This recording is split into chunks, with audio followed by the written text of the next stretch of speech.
हमारा देश पता है खोखला कहाँ पे हुआ है? एक जात के नाम पे।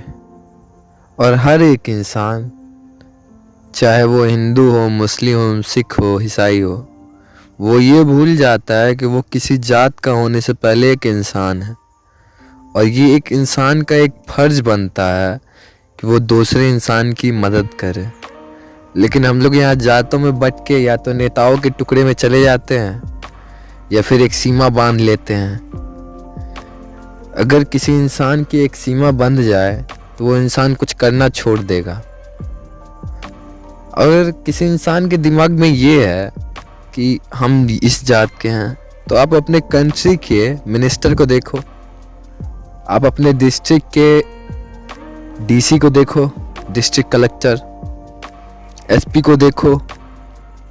जिस अनाज को खाते हो ना आप, वो अनाज किसी किसान ने बनाया है। वो आपके कास्ट का होगा ये जरूरी है क्या? जब हम लोग बाकी चीज़ों में जात को फॉलो नहीं करते हैं तो फिर 2-3 चीज़ों में हम लोग बहुत जात मानते हैं। पहला, किसी के साथ बैठने उठने में, खाने पीने में, ये इस जात का। ये जिस होटल में खाते हैं आप, क्या उसमें सारा इंसान आप ही के कास्ट का रहता है क्या? जो भी खाए हुए रहता है उस प्लेट में। जिस होटल में जाते हो आप, उस होटल का ऑनर क्या आप ही के कास्ट का है क्या? जब आपको खून की जरूरत पड़ती है तब उस टाइम पे आप ही के जात का खून मिलता है क्या ब्लड बैंक से? वहां आप लोग बस अपनी जरूरत पूरा करने के लिए कुछ भी करते हो। यही सच्चाई है। हर एक इंसान अपना जरूरत पूरा करने के लिए कुछ भी कर सकता है।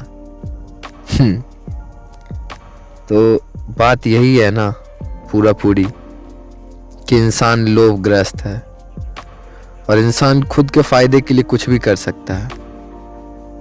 होना भी चाहिए। दूसरों की बातें नहीं माननी है, बस खुद पे पड़ जाए, फिर बात क्या, सब कुछ करना जिसमें उसका फायदा दिखे। यही है एक इंसान का असली चेहरा। चाहे वो कोई भी हो, हम हो, आप हो, कोई भी हो, एनीवन। इस दुनिया में वही खुदगर्ज नहीं है जो पागल है, जिसको ये दुनियादारी समझ में नहीं है। आई थिंक पागल मतलब वो दिमाग से अपने आप में नहीं हो।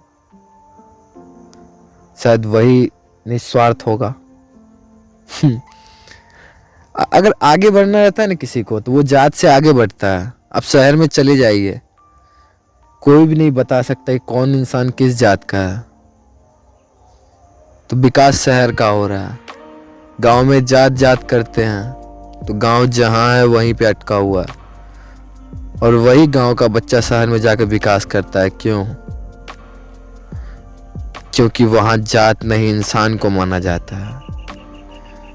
इंसान की इंसानियत को पहले, जात को बाद में देखा जाता है। इसलिए शहर विकास कर रहा है, गांव वहीं का वहीं है। लाइफ में अगर कुछ करना है या बनना है तो जात से आगे निकलो, वरना जात एक ऐसी सीमा है ना, जैसे हिंदुस्तान पाकिस्तान का बॉर्डर। हमारे देश की प्रगति ना होने की वजह भी यही है कि हम लोग जाति में बट के रह जाते हैं और फिर जहां हैं वहीं रह जाते हैं। क्यों? कोई बिजनेसमैन है, अगर उसका सप्लायर दूसरे कास्ट का, वो नहीं लेता है क्या? इसलिए वो बिजनेसमैन है, वो लेता है। तो कास्ट जब तक आप मानोगे तब तक आगे नहीं बढ़ोगे। एक बार कास्ट को आप तोड़ के देखो, अपना कास्ट का लेवल, और फिर उसके बाद खुल के काम करो। फिर देखो, क्यों शहर में मुसलमान, हिंदू, सिख, ईसाई नहीं रहते क्या? छोटे कास्ट के आदमी नहीं रहते क्या? ये कास्ट हमने बनाई है ना। ये लिखी लिखाई बातों पे हम लोग यकीन कर लेते हैं। इंसानियत से बड़ा कोई धर्म नहीं। एक बार आओ आप लोग मिलके साथ में एक ऐसे हिंदुस्तान का निर्माण करते हैं जो जाति में ना बटा हो। इंसानियत वाला हिंदुस्तान बने। धन्यवाद।